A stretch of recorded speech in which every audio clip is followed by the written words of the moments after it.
नमस्कार दोस्तों, जैसा कि आप सभी को पता है कि आंध्र प्रदेश राज्य में लाइब्रेरियन की वैकेंसी के लिए सरकार के द्वारा जॉब कैलेंडर जारी कर दिया है।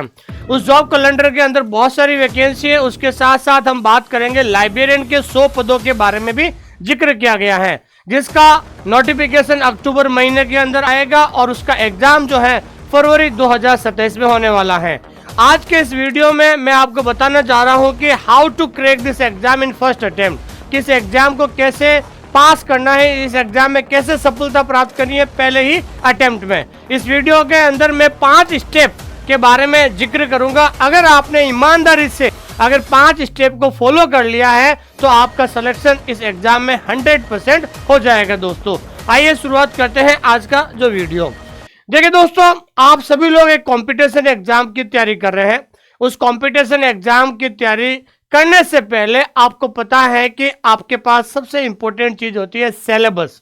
अगर आपने प्रॉपर तरीके से सिलेबस को रीड करते हो तो कहीं ना कहीं आपको एक कॉन्फिडेंस आएगा कि हाँ, हमारे सिलेबस में हमें क्या पढ़ना और कैसे पढ़ना है। तो आइए हम शुरुआत करते हैं। पहला हमारा स्टेप है और स्टेप ये कहता है कि दोस्तों नोट द नोटिफिकेशन और मेमोराइज द सिलेबस। देखिए इस स्टेप के अंदर मैं आपको बताना चाहता हूं कि नोटिफिकेशन का इंतजार ना करें। आप सभी को पता है कि अभी जुलाई चल रहा है और आपका नोटिफिकेशन अक्टूबर महीने में आने वाला है और एग्जाम अगले साल फरवरी में होने वाला है। तो मेरा एक व्यक्तिगत सुझाव है कि नोटिफिकेशन इंतजार नहीं करें, आप सिलेबस को देखें, सिलेबस को पढ़ें।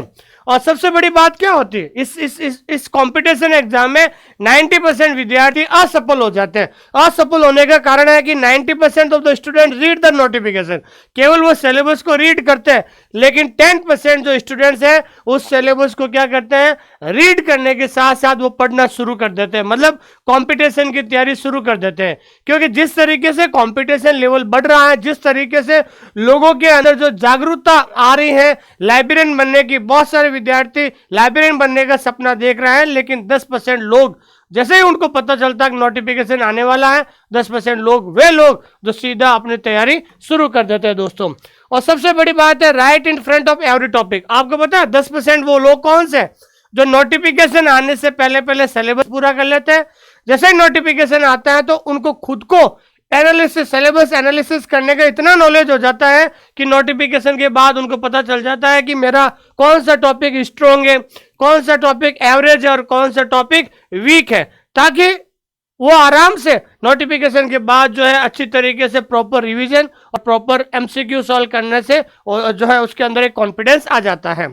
फिर हम बात करते हैं दूसरा स्टेप। दूसरा स्टेप सबसे ज्यादा इंपॉर्टेंट है कि नोटबुक्स कंप्लीट द टॉपिक्स। देखो जैसे ही नोटिफिकेशन आएगा बहुत सारे विद्यार्थी जो है मार्केट के अंदर किताबों के लिए भागेंगे। मार्केट के अंदर 10 तरह की किताब मिलती हैं, वो सोचता है कि ये किताब ले लूं, ये भी किताब खरीद लूं, वो भी किताब खरीद लूं, लेकिन इन किताबों को इकट्ठा करने से आपका ना तो सिलेबस पूरा होगा ना कोई टॉपिक क्लियर होगा। इसलिए मैं बार बार आप लोगों से कहता हूं कि सिलेबस पढ़ने के बाद अगला जो आपका जो कार्य होता है वो होता है कंप्लीट द टॉपिक। वो टॉपिक जो है कंप्लीट करना है। Many people buy 10 books but they don't no read even a single book completely. और 10 किताबों के चक्कर में एक भी किताब उनसे पूरी नहीं होती है और वो लास्ट में जाकर ना तो सिलेबस पूरा होता, ना रिवीजन होता, ना एमसीक्यू सॉल्व कर पाते और वो 90% स्टूडेंट्स में आ जाते हैं और वो सिलेक्शन से बाहर हो जाते हैं। तो you only need the follow one rule. आपको एक नियम फॉलो करना पड़ेगा कि आपको ध्यान रखना, कोई भी आपको एक टॉपिक पढ़ना, आपके सिलेबस में जो भी टॉपिक है, एक टॉपिक को एक सोर्स से आपको पढ़ना है। आप कहीं से भी पढ़े, चाहे ऑफलाइन पढ़ रहे, चाहे ऑनलाइन पढ़े, चाहे आप हमारे यहाँ से पढ़े, लेकिन आपको ध्यान रखना एक के ऊपर आपको भरोसा करना पड़ेगा, एक के ऊपर आपको ट्रस्ट करना पड़ेगा। एक टॉपिक, एक सोर्स और 1 रिवीजन नोटबुक। और साथ साथ आपको एक नोटबुक के लिए रिवीजन के लिए नोटबुक ही निकालनी है। कम मटेरियल पढ़े, अच्छा रिवीजन करें, वही एक टॉपर्स की स्ट्रेटजी होती है। जो आपका सिलेबस में टॉपिक है उसी टॉपिक के हिसाब से चलो और कम मटेरियल पढ़ो, लेकिन पढ़ो आप रोजाना और आप ज्यादा से ज्यादा रिवीजन करोगे, उससे ही जो है टॉपर का सिलेक्शन होता है। तीसरा स्टेप होता है find mistakes by giving daily mock test.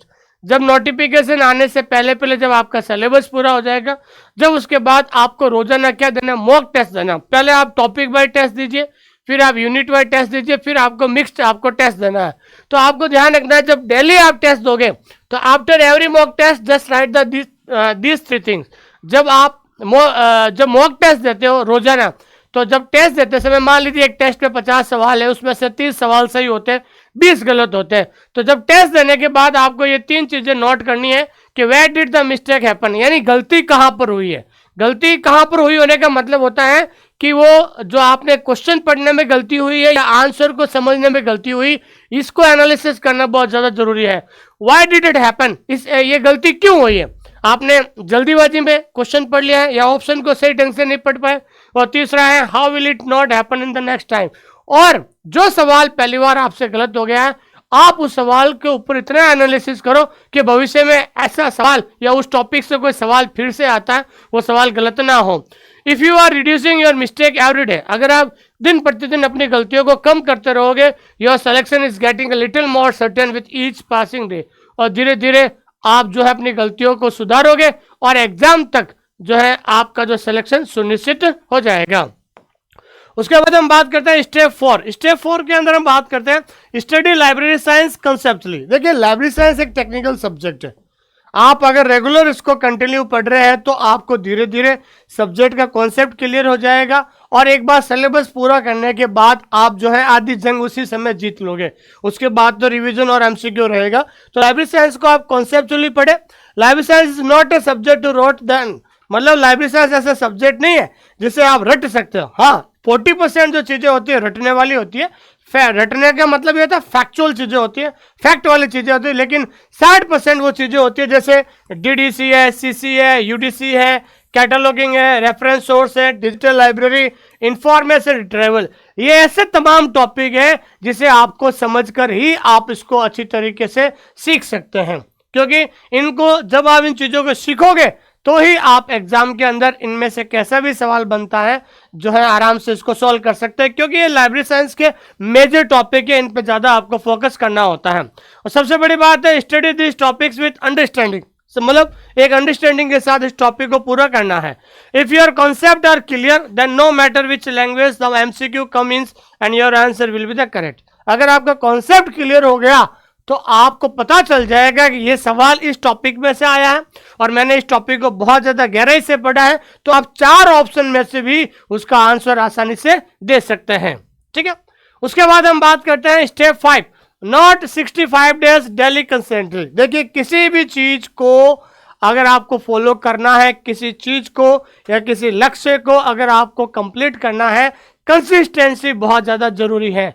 अगर आपको कंप्यूटर सीखना है, चाहे आपको अपनी बॉडी बनानी है, चाहे आपको अपने शरीर को फिट रखना है, कंसिस्टेंसी बहुत जरूरी है। ये भी आपके सामने कंपटीशन एग्जाम है, आपको लगातार पढ़ना होगा।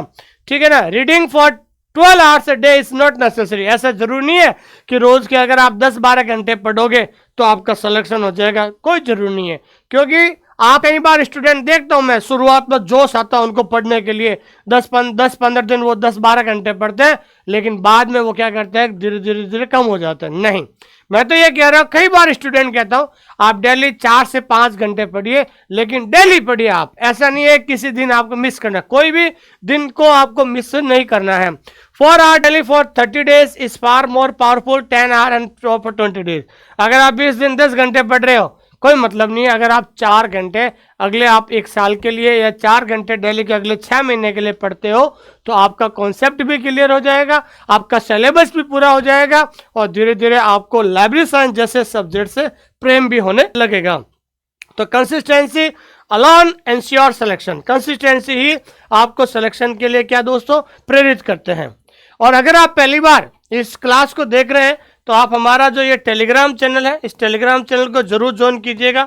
यहाँ पर आपको कोई भी वैकेंसी की जो अपडेट है वो अपडेट आपको मिलती रहती है और जिसका लिंक हमने डिस्क्रिप्शन के अंदर दे रखा है।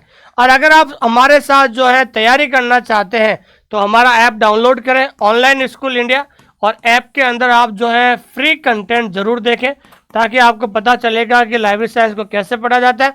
हमारे यहाँ पर लाइव प्लस रिकॉर्डेड दोनों आपकी क्लासेस उपलब्ध है, लाइव रिकॉर्डेड, और सबसे बड़ी बात है कि हमारे यहाँ पर क्या है दोस्तों, बाइलिंगुअल कंटेंट है हिंदी और इंग्लिश में। अगर आप हिंदी में कंफर्टेबल नहीं है तो इंग्लिश के अंदर भी आप इस जो है सब्जेक्ट को बहुत आसानी से पढ़ सकते हैं। अधिक जानकारी के लिए दिए गए नंबर पे कॉल या मैसेज कर सकते हैं। बहुत सारे विद्यार्थियों का मैसेज आया है कि सर हमारे लिए स्पेशल बैच शुरू करें, तो हमने आपके लिए स्पेशल बैच शुरू कर दिया है। ये आप सभी के लिए एक स्पेशल ऑफर है, और ये स्पेशल ऑफर किसके लिए है दोस्तों? फर्स्ट 100 स्टूडेंट्स के लिए। जो पहले 100 स्टूडेंट्स हैं उनके लिए ऑफर है। ये मात्र 2499 रुपये में आपको जो है कंप्लीट सिलेबस, जिसमें हर एक टॉपिक, कोई भी लाइब्रेरी साइंस का जो टॉपिक है उस टॉपिक का वीडियो है, वीडियो के नीचे पीडीएफ है, पीडीएफ के नीचे टेस्ट है। तो पहले आप टेस्ट दीजिए, पीडीएफ पहले पीडीएफ से लिखिए, नोट्स बनाइए, नोट्स बनाने के बाद वीडियो देखिए, टेस्ट दीजिए, जिससे आपके अंदर एक कॉन्फिडेंस आएगा दोस्तों।